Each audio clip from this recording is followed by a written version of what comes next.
tasyahud akhir, hukum yang masyhur di antara para ulama adalah merupakan rukun salat.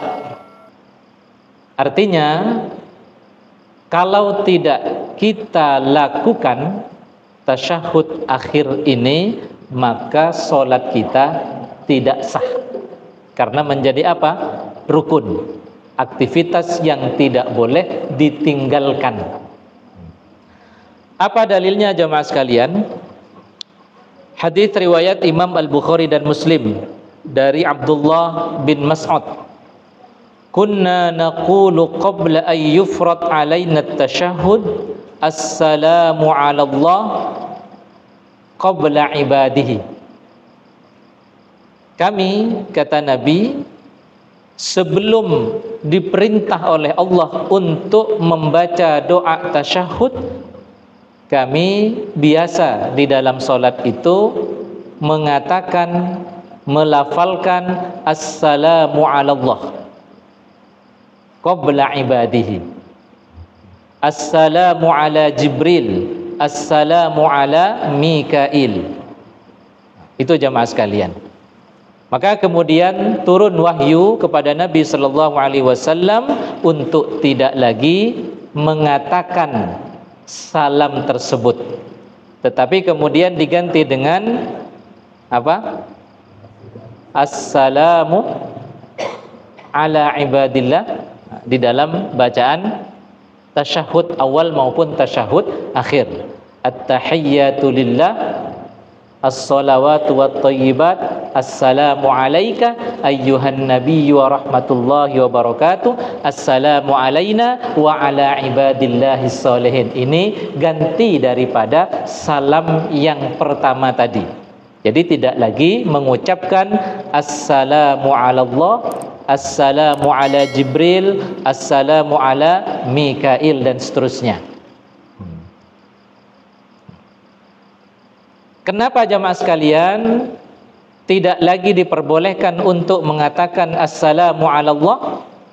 Kata Nabi, fa innallaha huwas salam, karena Allah itu sesungguhnya maha salam. Walakin qulu at-tahiyyatu lillah was-salawatu wat-thayyibat dan seterusnya. Itulah pengganti dari assalamu ala Allah dan yang lainnya tadi.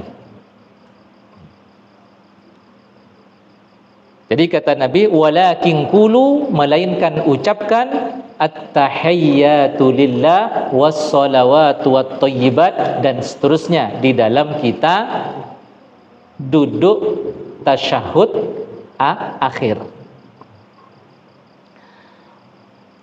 Mensyarah hadis ini, Imam An-Nawawi rahimahullah di dalam syarah hadis Muslim mengatakan, faminal mujma' alaih an-niyyah wal qu'ud fi tasyahhud al-akhir. Sudah menjadi ijma' di antara para ulama bahwa niat, bahwa duduk tasyahud akhir itu merupakan rukun salat. Ini di antara dalilnya jemaah sekalian. Kemudian bagaimana cara duduk tasyahud akhir? Pertama, kalau tasyahud akhir atau duduk tasyahud akhir pada salat yang jumlah rakaatnya 3 maupun 4, ini sudah masyhur di antara para ulama ya, bahwa duduknya adalah duduk tawarruk. Tahu duduk tawarruk? Ya. Duduk yang seperti ini. Ini namanya duduk tawarruk. Itu sudah disepakati oleh para ulama, menjadi pendapat jumhurul ulama bahwa tahiyyat akhir untuk salat yang jumlah rakaatnya 3 maupun 4, duduknya adalah duduk tawarruk. Dalilnya jamaah sekalian, hadis riwayat muttafaqun alaih, Imam Al-Bukhari dan Muslim dari Abu Humaid As-Sa'idi Apa penuturan Abu Humaid As-Sa'idi? Fa idza jalasa fi rak'ataini jalasa ala rijlihil yusra. Nabi kalau duduk tasyahud akhir, mohon maaf, Nabi kalau duduk di rakaat yang kedua, nasabal yumna, wa idza jalasa fi rak'atil akhirati qaddama rijlahul yusra wa nasabal yusra wa qa'ada ala maq'adatihi. Jadi Nabi sallallahu alaihi wasallam di rakaat yang kedua duduknya duduk iftirash. Apa duduk iftirash itu? Jalasa ala rijlihil yusra. Nabi menduduki atau duduk di atas kaki kiri beliau atau betis dari kaki kiri beliau. Mohon maaf ya. Saya contohkan. Nah. Bukan betis ya, tetapi telapak ya. Ya. Ini namanya duduk iftirash. Ya. Ya. Jadi Nabi duduk di atas kaki atau telapak kaki kiri beliau. Itu setiap duduk di rakaat yang kedua. Wa idza jalasa fi raka'atil akhirah, apabila duduk terakhir, artinya duduk tasyahud akhir, maka beliau duduknya duduk tawarruk. Apa itu duduk tawarruk? Menegakkan kaki kanan dan memajukan qaddamah rijlahul yusra, kaki kiri beliau. Wa qa'ada ala maq'adatihi. Nabi duduk di atas tempat duduknya, tidak duduk di atas telapak kaki kiri. Itu namanya duduk tawarruk. Jelas jemaah sekalian? Nah, jadi di rakaat yang kedua Nabi duduk iftirash, duduk di atas kaki kiri. Nah, duduk yang terakhir yaitu tasyahud akhir, nah, beliau duduknya di atas tempat duduk dengan mengedepankan kaki kiri, artinya duduk tawarruk, sebagaimana kita duduk di akhir sholat. Jelas? Ini sudah menjadi kesepakatan di antara para ulama, bahwasanya duduk tasyahud akhir untuk sholat yang 3 atau 4 rakaat dengan cara duduk tawarruk, yaitu memajukan kaki kiri dan duduknya di atas tempat duduk. Ya. Jelas ya mas sekalian? Oke. Nah,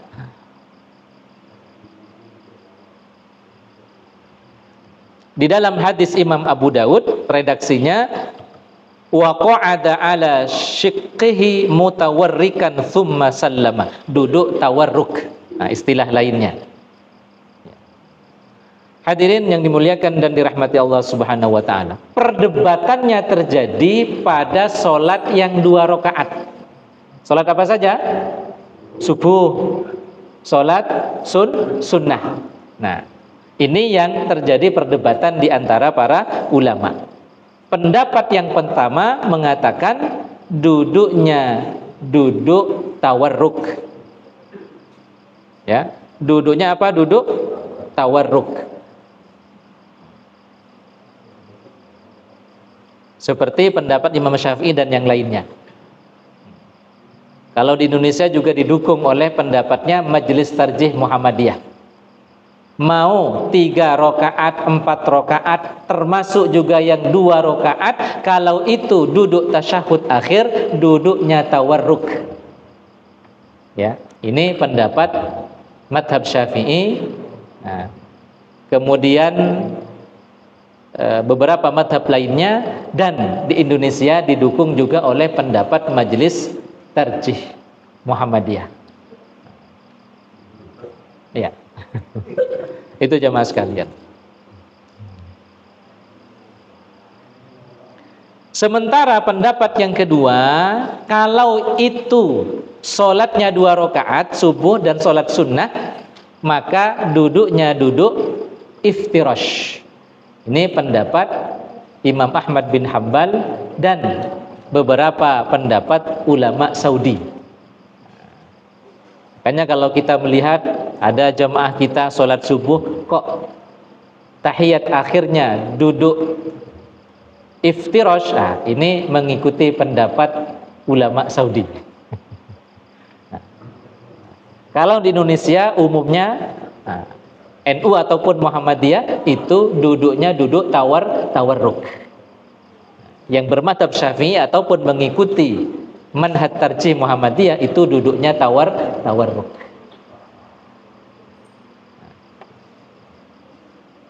Apa dalilnya? Dalilnya sama jemaah sekalian, sama-sama hadis Bukhari dan Muslim yang kita sampaikan tadi, bahwa Nabi penuturan Abu Humaid As-Sa'idi,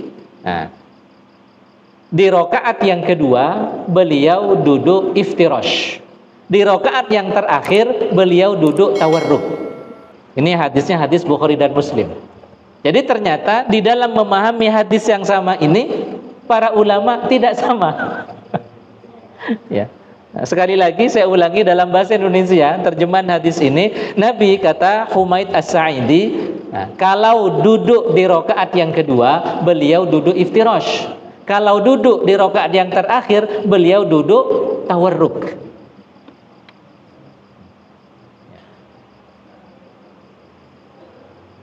Madhab Syafi'i, Majelis Tarjih Muhammadiyah menganggap ini kan duduk yang terakhir, ya duduknya tawarruk. Kemudian beberapa ulama Saudi mengatakan ini kan duduk yang kedua. Iya kan? Ini rakaat yang kedua kan? Nah, ini rakaat yang kedua, maka duduknya iftirash. Jadi sama-sama berdalil dengan dalil yang sama. Tapi pemahamannya berbeda jemaah sekalian. Jadi itu hal yang biasa di dalam kajian fikih. Tidak bisa kita menyeragamkan pendapat. Makanya di dalam disiplin ilmu ini disebut ilmu fikih. Fikih itu pemahaman. Setiap orang, setiap ulama tidak bisa diseragamkan pemahamannya. Makanya disebut ilmu fikih, ilmu pemahaman. Hadirin jamaah sekalian yang dimuliakan dan dirahmati Allah Subhanahu wa taala. Jelas ya? Kemudian bacaan tasyahud.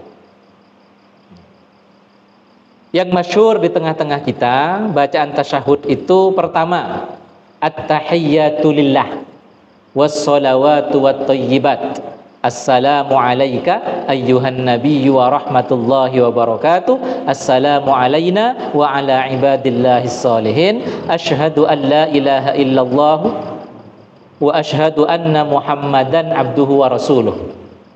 Jadi kalau tahiyatnya diawali dengan at-tahiyyatu lillah was-salawatu wat-thayyibat, nah akhir dari bacaan tasyahud ini adalah wa asyhadu anna Muhammadan abduhu wa rasuluh. Ini di dalam hadis Bukhari, ya, di dalam hadis Al-Imam Al-Bukhari. Bacaan tasyahud yang kedua ini juga hadisnya sahih dalam riwayat Imam Muslim. At-tahiyyatul mubarakatus salawatut thayyibatu lillah. Ya, assalamu alayka ayyuhan nabiyyu wa rahmatullahi wa barakatuh.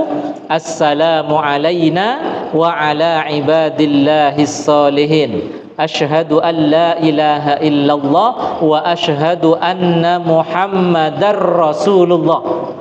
Jadi kalau macam doa tasyahud yang kedua ini, at-tahiyyatul mubarakatus salawatut thayyibatu lillah dan seterusnya, nanti akhirannya asyhadu an la ilaha illallah wa asyhadu anna Muhammadar Rasulullah.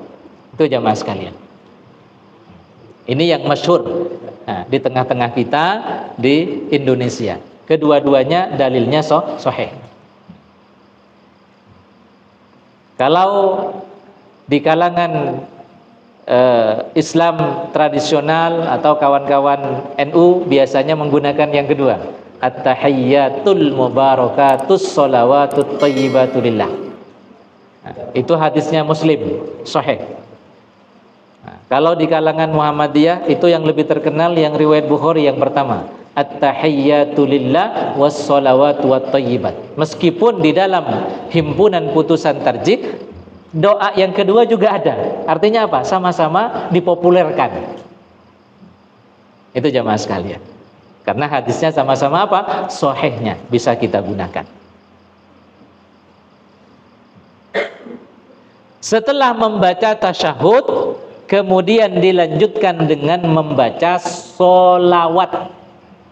Apa hukum membaca sholawat di dalam tasyahud akhir? Ternyata para ulama tidak seragam. Ada yang mengatakan wajib, fardu. Ada yang mengatakan sunnah. Di dalam fikih sunnah As-Sayyid Sabiq di sini tidak dicantumkan bahwa sholawat menjadi rukun sholat, nggak ada. Meskipun di dalam kitab fikih yang lain, nah, sholawat menjadi bagian dari rukun sholat. Itu yang saya jelaskan tadi, bahwa para ulama tidak seragam di dalam menghukumi sholawat dalam tasyahud akhir. Ya. Pertama jemaah sekalian, Imam Asy-Syafi'i dan Imam Hambali mengatakan apa? Wajib membaca sholawat. Apa dalilnya? Surat Al-Ahzab, innallaha wa malaikatahu yusholluna 'alan nabi ya ayyuhalladzina amanu shallu 'alaihi wa sallimu taslima. Qala Bashir ibnu Sa'din lin Nabi sallallahu alaihi wasallam, amarana Allah an nusalli 'alaik. Ya Rasul, Allah memerintahkan kepada kami untuk bersolawat kepadamu. Fa kaifa nusalli 'alaik? Bagaimana caranya kita bersolawat? Faqala Rasul, qulu Allahumma salli ala Muhammad wa ala ali Muhammad, dan seterusnya. Solawat Ibrahimiyah yang kita baca dalam solat itu. Jadi di dalam hadis ini, hadis Bukhari, umirna atau amarana Allah an nusalli alaik. Kami diperintah, yang namanya perintah adalah wajib. Makanya kemudian Imam Syafi'i dan Imam Hambali mengatakan membaca solawat dalam tasyahud akhir itu hukumnya wajib. Bahkan ada yang mengatakan fardu, rukun solat. Sementara jemaah sekalian, Imam Hanafi dan Imam Maliki hanya sampai pada hukum sunnah.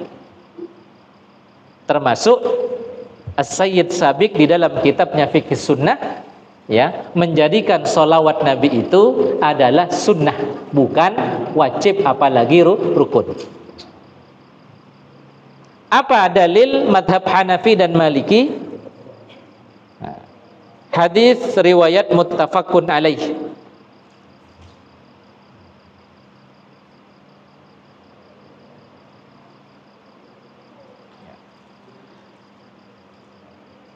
Wastadallu li'umumi lafdi ba'dal ahadits minha hadits Ibnu Mas'ud, bahwasanya Rasulullah sallallahu alaihi wasallam akhadha biyadi Abdullah ibnu Mas'ud. Jadi suatu ketika Nabi mengambil tangan Abdullah ibnu Mas'ud, kemudian mengajarkan apa? Doa tasyahud. Termasuk di dalamnya ada solawat.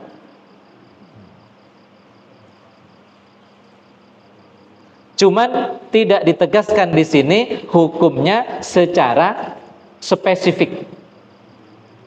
Sehingga kemudian ulama madhab Hanafi atau Hanafiyah, ulama madhab Maliki atau Malikiyah mengatakan, "Lau kanatis shalah 'ala Rasul wajibah la dzakaraha lahu fil hadits."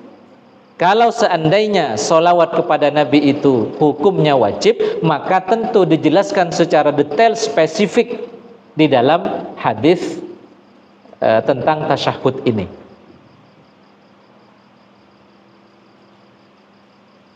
Itu jamaah sekalian. Jadi tidak ada hadis yang spesifik mengatakan bahwa solawat harus dibaca di dalam tasyahud akhir. Kalau tidak, maka sholatnya batal. Nah, nggak ada hadis yang secara spesifik mengatakan seperti itu. Oleh karenanya, Imam Hanafi dan Imam Maliki hanya menghukumi sampai hukum sunnah, tidak sampai hukum wajib apalagi rukun solat atau fardunya solat. Hadirin yang dimuliakan dan dirahmati Allah Subhanahu wa taala. Bagaimana lafaz solawat? Pertama, jemaah sekalian, bisa kita menggunakan lafaz solawat di dalam hadis Bukhari. Allahumma salli ala Muhammad wa ala ali Muhammad kama sallaita ala Ibrahim wa ala ali Ibrahim innaka Hamidum Majid. Allahumma barik ala Muhammad wa ala ali Muhammad kama barakta ala Ibrahim wa ala ali Ibrahim innaka Hamidum Majid. Jadi innaka Hamidum Majidnya itu 2 kali. Saya ulangi lagi. Allahumma salli ala Muhammad wa ala ali Muhammad kama sallaita ala Ibrahim wa ala ali Ibrahim innaka Hamidum Majid. Allahumma barik ala Muhammad wa ala ali Muhammad kama barakta ala Ibrahim wa ala ali Ibrahim innaka Hamidum Majid. Ini dalam hadis riwayat Imam Al-Bukhari. Kemudian jenis solawat yang kedua, ini di dalam hadis Muslim dan Imam Ahmad. Bagaimana bunyi solawatnya? Allahumma salli ala Muhammad wa ala ali Muhammad kama sallaita ala Ibrahim wa ala ali Ibrahim. Tidak pakai innaka Hamidum Majid, langsung wa barik, ya, wa barik ala Muhammad wa ala ali Muhammad kama barakta ala Ibrahim wa ala ali Ibrahim fil alamin. Ada kata fil alamin innaka Hamidum Majid. Ini sepertinya yang banyak kita gunakan. Itu jamaah sekalian. Kemudian setelah itu disunnahkan untuk berdoa. Banyak macam doanya. Yang masyhur jamaah sekalian, minta perlindungan dari 4 hal. Allahumma inni a'udzubika min adzabi jahannam. Ya Allah, aku berlindung kepadamu dari adab neraka jahannam. Wa min adzabil qabri. Kemudian yang kedua dari adab kubur. Yang ketiga wa min fitnatil mahya wal mamat. Berlindung kepada Allah dari fitnah kehidupan dan kematian. Kemudian yang keempat wa min syarri fitnatil masihid dajjal. Berlindung kepada Allah dari dahsyatnya fitnah dajjal. Ustaz, boleh enggak ditambah dengan doa yang lain? Boleh. Asal ada contohnya dari Nabi sallallahu alaihi wasallam. Seperti misalnya minta perlindungan kepada Allah dari berbuat dosa dan dari berhutang. Allahumma inni a'udzubika minal ma'tham wal maghram. Ya Allah, aku berlindung kepadamu dari berbuat dosa dan dari berhutang.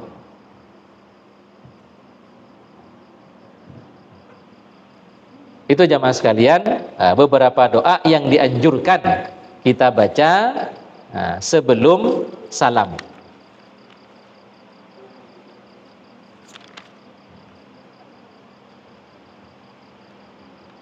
Doa lainnya, Allahumma inni zalamtu nafsi zulman katsira wa la yaghfiru dzunuba illa anta faghfirli maghfiratan min 'indik warhamni innaka anta al-ghafurur rahim. Warhamni innaka antal ghafurur rahim.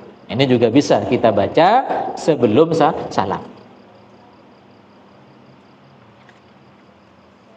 Banyak, kalau di dalam fikih sunnah ini ada 11 hadis, 11 doa yang pernah dicontohkan oleh Nabi Sallallahu Alaihi Wasallam setelah membaca doa tasyahud akhir solawat, sebelum salam. Hadirin jamaah sekalian yang dimuliakan Allah. Terakhir, ya, dari rukun solat adalah mengucapkan salam, ya, mengucapkan salam. Assalamualaikum itu minimal, rukun solat. Sebagaimana sabda Nabi Sallallahu Alaihi Wasallam, miftahus solah at-tahur, kunci, ya, sahnya solat itu adalah tahur. Apa itu? Suci. Suci dari hadas besar dan hadas kecil. Wa tahrimuha at-takbir. Ihramnya solat itu adalah lafaz takbir, Allahu Akbar. Berarti setelah kita membaca, melafazkan Allahu Akbar, setelah itu at-tahrim. Apa itu tahrim atau ihram? Kita dilarang Tahrim atau ihram itu larangan. Melakukan sesuatu yang tidak ada kaitannya dengan sholat. Kita dilarang untuk ngobrol, dilarang untuk minum, untuk makan, dan aktivitas-aktivitas lainnya yang tidak ada kaitannya dengan sholat. Itu ketika kita telah mengucapkan takbiratul ihram. Makanya disebut takbiratul ihram. Takbir ihram, ihram artinya larangan. Sama dengan istilah ihram untuk umroh dan haji. Maka setelah ihram, ia tidak boleh melakukan sesuatu yang dilarang. Ada beberapa larangan saat ihram.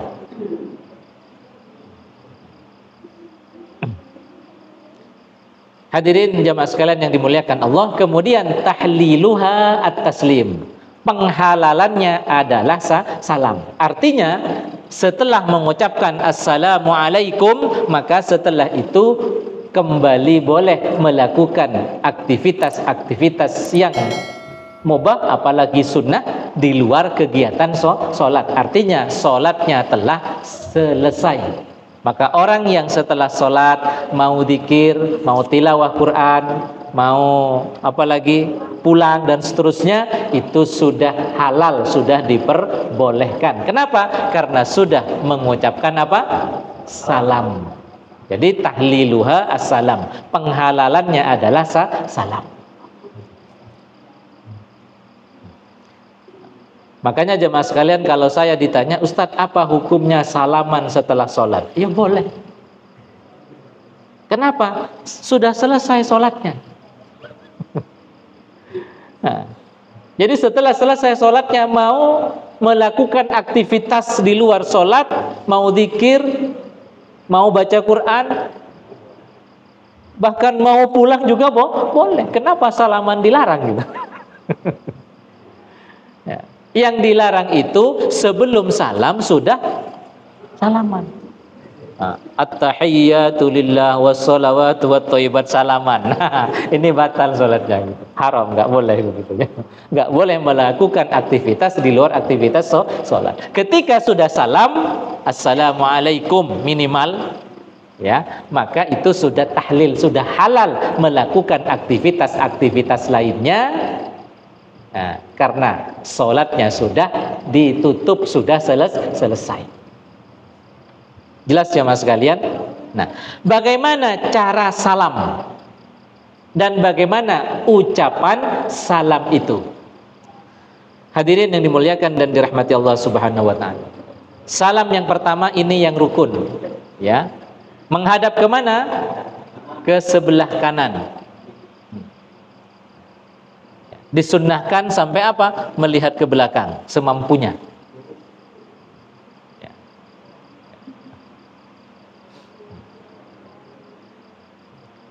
Bagaimana ucapan salam?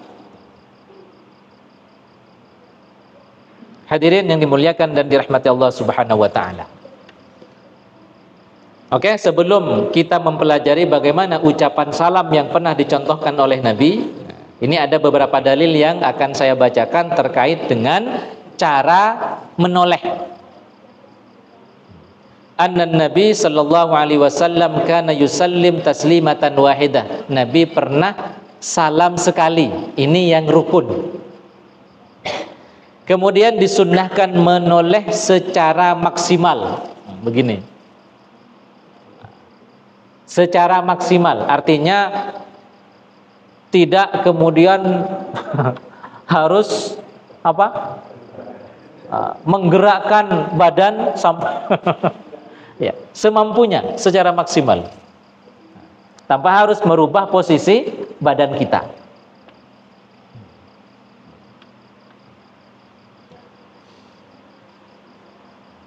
Apa dalilnya jemaah sekalian? Hadis riwayat Imam Muslim. Dari Sa'ad ibnu Abil Waqqas, saya kata Sa'ad, ara Rasulullah, melihat Rasulullah sallallahu alaihi wasallam yusallim ayyaminihi wa ayyasarihi hatta ara bayadha khaddihi. Ya. Jadi suatu ketika Sa'ad bin Abil Waqqas mendapatkan Nabi, ya, menoleh dalam salam itu sampai saat itu melihat ya, putih pipi beliau. Kalau Nabi hanya menoleh sedikit, tentu pipi beliau tak kelihatan dari belakang.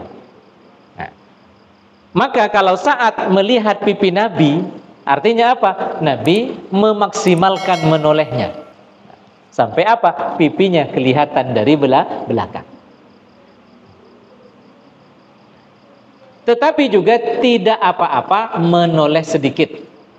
Cuman ini di luar sunnah. Karena sunnahnya adalah menoleh secara maksimal. Dan ini pernah dicontohkan oleh Nabi.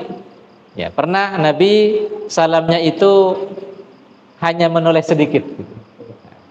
Ya, pernah Nabi salamnya menoleh sedikit. Itu dalam hadis riwayat Ad-Daruqutni. Tapi yang lebih sering menoleh secara maksimal. Itu yang lebih sering. Ini yang menjadi sunnah menurut ya kesepakatan para ulama. Bagaimana ucapan salam? Nah, pertama jemaah sekalian, salam ke kanan dengan lengkap, salam ke kiri juga dengan lengkap. Assalamualaikum warahmatullahi wabarakatuh. Assalamualaikum warahmatullahi wabarakatuh. Ini di dalam hadis riwayat Abdur Razzaq. Kemudian cara yang kedua adalah ke kanan lengkap. Assalamualaikum warahmatullahi wabarakatuh. Ke kiri mulai dikurangi sedikit lafadznya. Assalamualaikum warahmatullah. Ini hadisnya Imam Abu Dawud.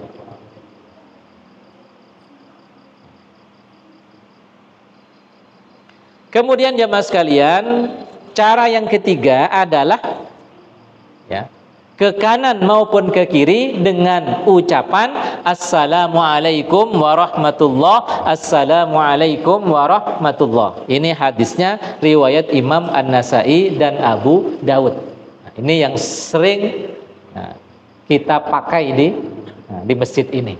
Assalamualaikum warahmatullah. Assalamualaikum warahmatullah. Ini hadisnya Abu Dawud dan An-Nasai.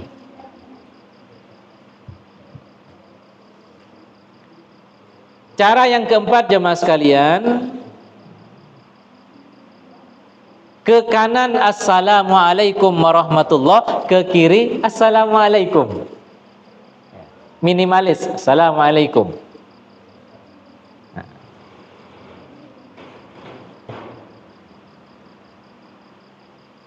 Ini di dalam hadis riwayat Imam An-Nasai. Assalamualaikum warahmatullah, ke kanan ke kiri Assalamualaikum. Hadis riwayat Imam An-Nasai. Kemudian yang kelima jemaah sekalian, cukup sekali mengucapkan salam. Assalamualaikum. Ini di dalam hadis Imam Ahmad, Nabi pernah melakukan hal itu untuk memberikan contoh kepada kita bahwasanya yang rukun itu adalah salam sekali. Itu rukunnya. Dengan ucapan salam yang paling minimalis, Assalamualaikum, itu sudah sah sholatnya.